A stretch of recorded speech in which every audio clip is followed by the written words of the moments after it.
चलिए आज जो हम जो टॉपिक कवर करेंगे वो फोर फीचर ऑफ शेयर्स है। तो सबसे पहले समझते हैं कि फोर फीचर होता क्या है, आखिर हम शेयर्स को फोरफिट करते क्यों हैं, आखिर फोरफिट करने की नीड क्या होती है। तो सबसे पहले मैं आपको बता दूं, फोरफिट करने का मतलब होता है कि जिस भी शेयर होल्डर के शेयर्स को कंपनी ने फोरफिट किया है उसका शेयर कैंसिल कर दिया, मतलब उसका शेयर को कंपनी के नाम से हटा दिया गया। अब ऐसा करते क्यों है? तो आप अब तक जानते हो कि शेयर्स के पैसे एक बार में नहीं लिए जाते, वो इंस्टॉलमेंट बाय इंस्टॉलमेंट लेते हैं। एप्लीकेशन पे, फिर अलॉटमेंट पे, फिर फर्स्ट कॉल पे, और अगर हुआ तो फाइनल कॉल पे। तो होता है कि कभी कभी कुछ शेयर होल्डर्स जो हैं वो पेमेंट तो करते हैं, लेकिन किसी मजबूरी से उनका पेमेंट नहीं हो पाता है, तो कंपनी उनको नोटिस देती है कि भैया आपका पेमेंट नहीं आया, आप पेमेंट कर दो। बट कंपनी के बार बार नोटिस देने के बाद भी अगर वो पेमेंट नहीं करता है तो कंपनी उसके शेयर को कैंसिल कर देती है। इसको ही बोलते हैं फोरफिट करना। फोरफिट का मतलब होता है कैंसिल कर देना। अब जो शेयर कैंसिल हो गया उस शेयर को कंपनी को फिर से रीइश्यू करना पड़ता है, क्योंकि उस शेयर पे जितने पेमेंट आने थे वो आए नहीं। तो उस शेयर को कैंसिल करने के बाद रीइश्यू करते हैं, और रीइश्यू करने के बाद फिर से पेमेंट लेते हैं। तो अब तक हमने फोरफीचर और रीइश्यू की एंट्री के बारे में डिस्कस नहीं किया था, तो आज मैं आपको बताऊं कि फोरफिट करने की एंट्री क्या होती है।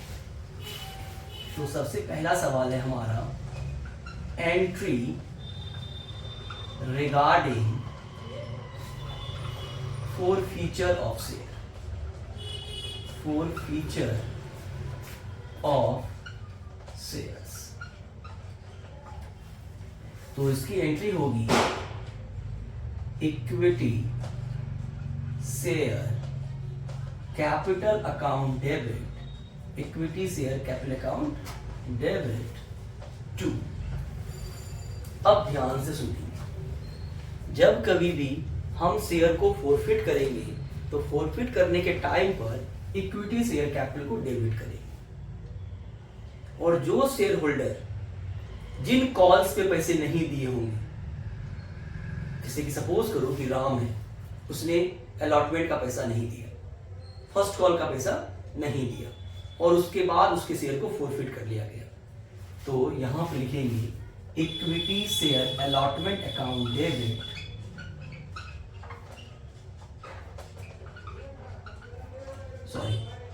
Equity share allotment account credit to equity share first call account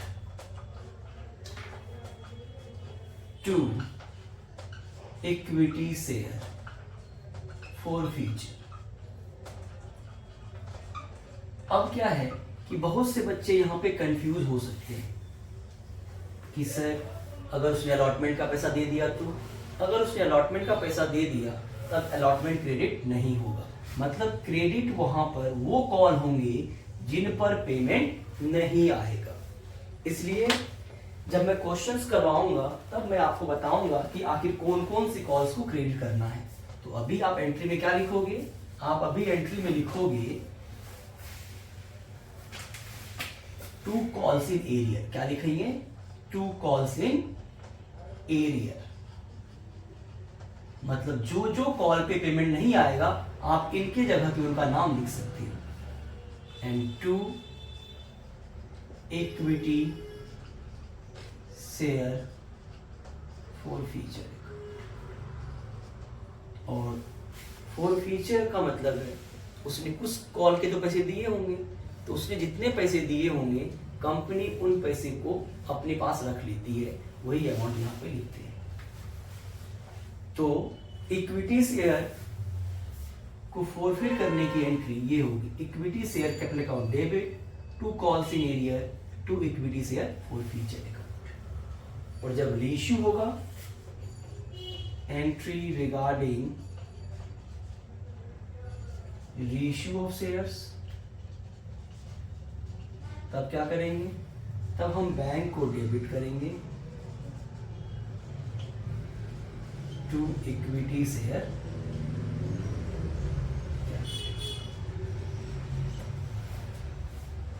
अब अगर ये साइड ज्यादा हो रहा है और ये कम हो रहा है तब यहाँ पे शेयर फोरफीचर को भी हम डेबिट करेंगे। तो ये मैं आपको सवाल में बताऊंगा। वैसे रेशियो की एंट्री ये होती है। एक बात याद रखना है, यहाँ पर अमाउंट कैसे लिखोगे, तो जो फोरफिटेड शेयर होगा, जितना शेयर आप फोरफिट कर रहे हो उसको मल्टीप्लाई करोगे कॉल्ड अप से, और यहाँ पर रिश्यू करने के टाइम पर जितना शेयर आप रिश्यू कर रहे हो उसको मल्टीप्लाई करोगे पेड अप से। पेड अप और कॉल्ड अप क्या होता है ये मैं आपको बहुत पहले डिस्कस कर चुका हूँ। तो अब जब मैं आपको सवाल करवाऊंगा तो आपको और बेटर वे में क्लियर होगा कि आखिर इसमें करना कैसे कैसे है। तो चलिए आज का हम क्वेश्चन करते हैं। क्वेश्चन हमारा क्या कहता है, मैं आपको रीड कर देता हूं। Sunrise limited issued 40,000 equity shares of ₹10 each।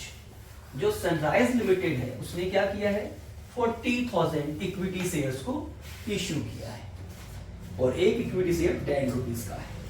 And application received for 50,000 shares, और एप्लीकेशन कितना आ गया 50,000। तो एक बार ब्रीफ कर दूं क्वेश्चन। उसने इश्यू किया है 40,000, एप्लीकेशन आ गया 50,000। Definitely it is the case of over subscription. And बोल रहा है all the shares were allotted on pro rata, मतलब इसको पूरा पूरा अलॉट कर लिया गया। जब ऐसा कर दिया जाता है तो definitely it is the case of pro rata, क्योंकि एक्स्ट्रा एप्लीकेशन 10,000 आया है, वापसी किसी को नहीं दिया गया, मतलब ये प्रो राटा बेसिस का क्वेश्चन है। एंड देन बोल रहा है कि फर्स्ट कॉल पे 1,000 शेयर से पेमेंट नहीं किया है, उसके बाद उसके शेयर को फोरफिट किया गया। तो चलिए फोरफिट की बात बाद में करेंगे, तो पहले देख लेते हैं कितने रुपए का है, 10 रुपए का है। कैसे लिया जा रहा है, लिया जा रहा है free on application, 4 on allotment and remaining on first call and final call. तो रिमेनिंग कितना है ₹3, 10 में से 7 तो आ ही गया। एंड बोल रहा है कि 1,000 शेयर होल्डर्स पेमेंट नहीं कर रहा, तो इसकी बात हम बाद में करेंगे। पहले हम अलॉटमेंट तक की कहानी कर लेते हैं, क्योंकि यहां तक तो कोई भी प्रॉब्लम नहीं है। तो पहली एंट्री क्या होगी हमारी, पहली एंट्री होती है एप्लीकेशन मनी रिसीव करने की, और वो एंट्री ये होती है bank account debit to equity share application account. और आप जानते हो कि जब ओवर सब्सक्रिप्शन का केस होता है तो एप्लीकेशन मनी हम रिसीव जो करते हैं, जितना एप्लीकेशन रिसीव करते हैं उससे मल्टीप्लाई करके, तो हमारा अमाउंट कितना आएगा 1,50,000। 1,50,000 नरेशन आप लिख लोगे, being application money received. Then जो एप्लीकेशन रिसीव होता है इसको क्या करते हैं, शेयर कैपिटल में ट्रांसफर करते हैं। तो ट्रांसफर करने की entry equity share application account debited to equity share capital account. यहां पे 1,50,000 आएगा, बट यहां पे 1,20,000 आएगा, क्योंकि आपको मैं पहले ही बता चुका हूं और इस बार फिर से बता रहा हूं कि एप्लीकेशन जब ज्यादा रिसीव हो जाए तो रिसीव होने के टाइम पे बात तो इस पे होती है, लेकिन जब ट्रांसफर करते हैं तो ये जो इक्विटी शेयर कैपिटल है इसमें हमेशा जेन्युइन अमाउंट आता है। जेन्युइन का मतलब जितना कंपनी ले सकता है, और कंपनी ले कितना सकता है, जितना उसने इश्यू किया है, उससे ज्यादा उसका हक तो बनता नहीं। तो 40 × 3 1,20,000। अब रिजेक्शन किसी को नहीं किया गया। रिजेक्शन का मतलब है किसी को वापसी नहीं दिया गया। जब वापसी नहीं दिया गया तो बैंक से वापस पैसे नहीं जाएगा। तो क्या होगा, तो जो एक्स्ट्रा पैसा है वो अगले कॉल पे एडवांस के रूप में हम एडजस्ट कर देते हैं। अब क्वेश्चन में बताया नहीं गया कि कहां पे करना है, तो मैं आपको पहले बता चुका हूं कि जब ऐसा कुछ ना बताया जाए तो जो एक्स्ट्रा अमाउंट आता है उसको हम अलॉटमेंट पर एडजस्ट करते हैं, तो उसकी एंट्री भी ट्रांसफर के साथ ही होती है। To equity share allotment account. Extra कितना है देखेंगे जरा, 10। अप्रैल कितने का है, 3 का। कितना एक्स्ट्रा अमाउंट आया, 30,000। वैसे भी कितना दिख रहा है एक्स्ट्रा, 30,000।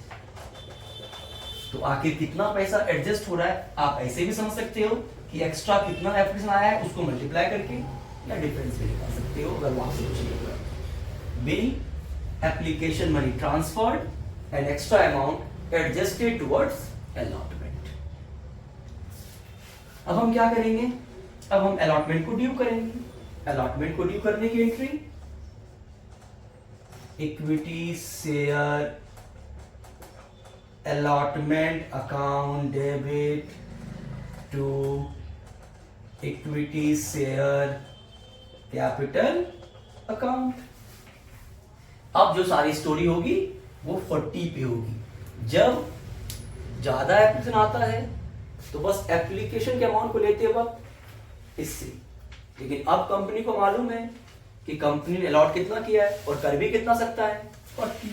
अब सारी स्टोरी 40 पे होगी। 40 into 4, 1,60,000, 1,60,000 being allotment money due। अब क्या करेंगे, अलॉटमेंट मनी का पेमेंट लेंगे, और पेमेंट लेने की एंट्री क्या होती है, bank account debit to equity share allotment account. यहां पर तो कोई इंफॉर्मेशन नहीं है, मतलब अलॉटमेंट तक तो सारे पैसे आए हैं, तो जो ड्यू करोगे सारा पेमेंट रिसीव करोगे, तो be allotment money receive. First call पे क्या बोला है, फर्स्ट कॉल पे बोला है कि 1000 शेयर होल्डर, मतलब जिसके पास 1000 शेयर है वो फर्स्ट कॉल का पेमेंट नहीं दे रहा। तो पेमेंट नहीं दे रहा है कब मालूम चलेगा, जब पेमेंट रिसीव करेंगे। ड्यू करने के टाइम पे हम पूरा ड्यू करते हैं, ड्यू करने के टाइम पे हम ये ध्यान में नहीं रखते कि कौन पेमेंट किया है और कौन पेमेंट नहीं किया है। ड्यू पूरा होगा, मतलब 40 into 3 तुम्हारा एंट्री होगा ड्यू करने का।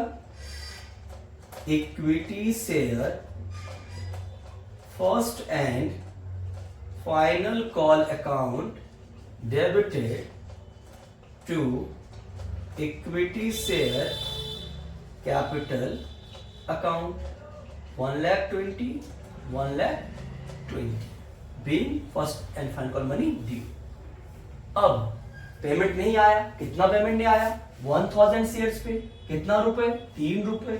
इसका मतलब 1000 into 3, 3000 अमाउंट हमारा क्या है, calls in arrear.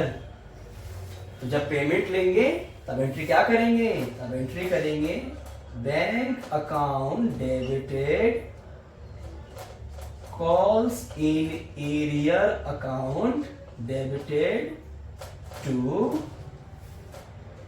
Equity share first and final call account. First and final call कितना रिसीव होना है, 1,20,000। एरियर कितना है, 3000। तो बैंक में कितना आएगा, बैंक में आएगा 1,17,000, क्योंकि आना 1,20,000 है, जिसमें कि 1000 शेयर पे 3 रुपए नहीं आ रहा, मतलब 3,000 रुपए नहीं आ रहे हैं। और जो अमाउंट नहीं आता है वो कहां जाता है, एरियर में। अगर आप इसको ऐसे भी देखो, टोटल शेयर इशू कितना किया है, 40। उसमें से कितने शेयर पे पेमेंट नहीं आ रहा, 1000 पे। तो कितने शेयर पे पेमेंट आ रहा होगा, 39,000 पे। एक शेयर कितने का फर्स्ट एंड फाइनल कॉल, 3 रुपए का। मल्टीप्लाई करेंगे, बैंक में कितना आएगा, 1,70,000। आप ऐसे भी कर सकते हो, या जितना आना है उसमें से जो नहीं आया उसको माइनस करके भी बैंक में लिख सकते हैं। बैंक में वो अमाउंट लिखते हैं जो आता है। अब क्या बोल रहा है, ध्यान सुनिएगा। कि एक शेयर होल्डर है जिसने फर्स्ट एंड फाइनल कॉल का पेमेंट नहीं किया, उसके शेयर को फर्स्ट एंड फाइनल कॉल के बाद फोरफिट कर लिया गया है। फोरफिट का मतलब उसके शेयर को कैंसिल कर दिया गया। तो अब हम फोरफिट की एंट्री करेंगे और फोरफिट की एंट्री क्या होगी वो देखिए जरा। जैसा कि मैंने आपको कहा कि जब आप फोरफिट करोगे तो इक्विटी शेयर कैपिटल को डेबिट करोगे, यही कहा था मैंने, एंड क्रेडिट करोगे कॉल्स इन एरियर को। तो यहां पे कौन से कॉल पे पैसा नहीं दिया गया, फर्स्ट एंड फाइनल कॉल। इसका मतलब कॉल्स इन एरियर की जगह पे मैं फर्स्ट एंड फाइनल कॉल लिख सकता हूं। तो हम यहां लिखेंगे to equity share first and final call account, और दूसरा क्या, इक्विटी शेयर फॉर फ्यूचर। ये जरूर हमेशा क्रेडिट होगा, इक्विटी शेयर फॉर फ्यूचर।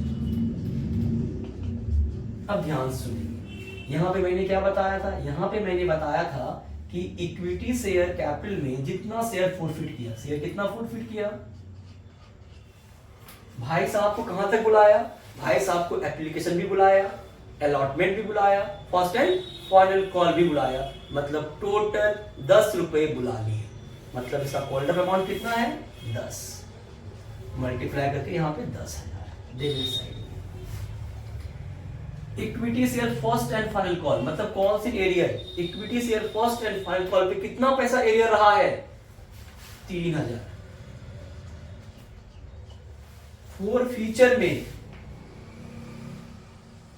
वो अमाउंट जितना वो पे कर चुका है, फॉर फ्यूचर में वो अमाउंट जितना वो पे कर चुका है, मतलब जो पेमेंट वो दे चुका है पूरा पैसा कंपनी रख लेगा अपने पास, उसको हम फॉर फ्यूचर में रखते हैं। तो भाई साहब ने एप्लीकेशन दिया, डेफिनेटली दिया, अलॉटमेंट दिया, डेफिनेटली दिया, मतलब उसने 7 रुपए दिए। कितना शेयर था उसका, 1,000, कितना रुपए दे दिया, 7, तो टोटल कितना अमाउंट दे दिया, 7,000, वो फॉर फ्यूचर। जब हम फोरफिट करेंगे तो इक्विटी शेयर कैपिटल डेबिट होगा, जिस कॉल पे पेमेंट नहीं आएगा वो क्रेडिट होगा, और शेयर फॉर फ्यूचर भी क्रेडिट होगा। इक्विटी शेयर कैपिटल में अमाउंट कौन सा लिखोगे, जितना शेयर फोरफिट किया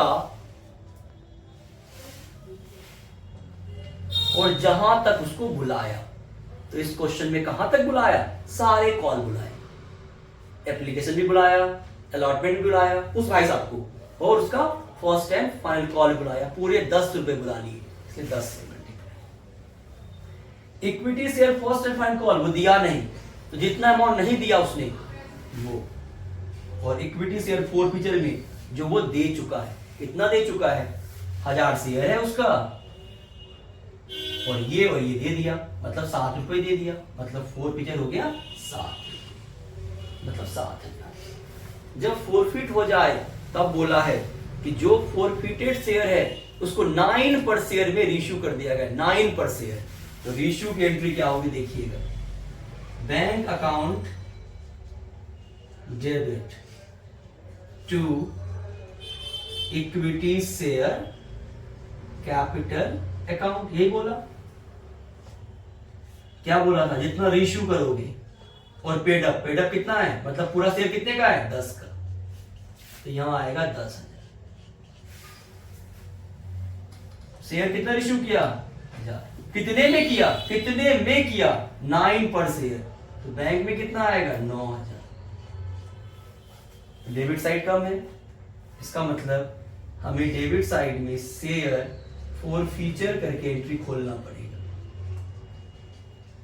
तो जब कभी डेबिट साइड कम हो, जितने अमाउंट से कम होगा उतने अमाउंट के लिए हम शेयर फॉर फ्यूचर को भी डेबिट करेंगे, और जो अमाउंट हमने यहाँ फोरफिट किया है ना उससे उतना अमाउंट यहाँ पे ले लेंगे।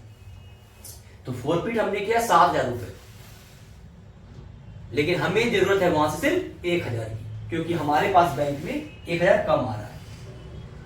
तो जब रीइश्यू करोगे इक्विटी शेयर कैपिटल में जितना रीइश्यू कर रहे हो और जो पेड अप है उसे मल्टीप्लाई करके, बैंक में जितना रीइश्यू किए हो और जितने में किए हो, तो यहां 9% किया है 9000, कमी कितनी हो रही है डेबिट साइड में 1000 का। जब ऐसा कमी हो तो शेयर फोरफीचर करके खोल देंगे। ये हो गई हमारी रीइश्यू की एंट्री।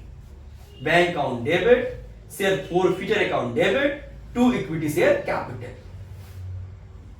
एंड लास्ट जो एंट्री होती है वो होती है ये share forfeiture account debit to capital reserve account, और यहां अमाउंट आएगा 6000। टोटल कितना फोरफिट किया अमाउंट 7000, उसमें से कितना यूज कर लिया आपने रीइश्यू करने के टाइम पर 1000, तो 7 में से 1000 का इस्तेमाल कर लिया, तो कितना बचा 6000, और जितना अमाउंट बच जाता है कंपनी उस अमाउंट को कैपिटल रिजर्व में ट्रांसफर कर देती है। और कैपिटल रिजर्व में ट्रांसफर करने की एंट्री होगी share forfeiture account debit to capital reserve, share forfeiture account debit to capital reserve, और ये हमेशा आखिरी एंट्री होगा, और ये डेफिनेटली आखिरी एंट्री करना होगा अगर फुल फ्लेज क्वेश्चंस हैं। अब आपका शेयर्स में इससे ज्यादा कोई भी चीज की एंट्री नहीं होगी, एंट्री इतना होना है, अब अमाउंट का कैलकुलेशन बदलता जाएगा, बाकी एंट्रीज यही होने। एक बात मैं आपको बता दूं, फोरफिट जिसके बाद बोलेगा, जिस कॉल के बाद बोलेगा फोरफिट आप उसके बाद करोगे। तो हमारे क्वेश्चंस का पूरा मैं एक बार ब्रीफ में एक्सप्लेन करता हूं फिर बताता हूं। 40,000 इश्यू किया, 50 एप्लीकेशन आया, सबको दिया प्रोराटा पे। एक बंदा है जिसके पास 1000 शेयर है और वो फर्स्ट एंड फाइनल कॉल नहीं देता है, तो कंपनी उसको नोटिस भेजती है, फिर भी वो नहीं देता है, तो company first and final call का पेमेंट रिसीव करने के बाद उसके शेयर को फोरफिट कर लेती है और दोबारा से 9 रुपए पर रीइश्यू कर देती है। इतनी हमें एंट्री करनी है। तो जो भी नहीं देने की बात हुई है वो फर्स्ट एंड फाइनल कॉल पे हुई है। तो सबसे पहले एप्लीकेशन मनी लेंगे, फिर ट्रांसफर करेंगे, प्रोराटा पे है इस अलॉटमेंट पे एक्स्ट्रा पैसा को एडजस्ट करेंगे, और देन अलॉटमेंट को ड्यू करेंगे और फिर यहां पे उसका पेमेंट लेंगे। लेकिन आप एक चीज नोटिस करोगे कि यहां पे एक गलती हो रखी है, और गलती क्या हो रखा है, गलती ये हो रखा है कि 1,60,000 आना है, जिसमें से 30,000 पहले ही आ चुका है, तो अब कितना आना चाहिए 1,30,000, और यही गलती हो रखा है। तो इसका मतलब यहां पे क्या खुलेगा, कॉल्स इन एडवांस, कितने से 30,000 से। ऐसा क्यों हुआ, क्योंकि पेमेंट आना कितना है, पेमेंट आना है आपको अलॉटमेंट पे 1,60,000, पहले ही कितना आ चुका है 30,000, तो अब आना कितना चाहिए 1,60,000 में से 30 को अगर माइनस कर देंगे तो ये अमाउंट आएगा, कितना आना चाहिए 1,30,000। इसीलिए यहाँ पे 1,30,000 की एंट्री होगी। फिर फर्स्ट कॉल को ड्यू करेंगे, फिर उसका पेमेंट लेंगे, एंड देन पेमेंट लेने के बाद हम क्या करेंगे, शेयर को फोरफिट करेंगे, एंड फोरफिट करने के बाद रीइश्यू करेंगे और आखिरी एंट्री को पास कर देंगे। Thank you.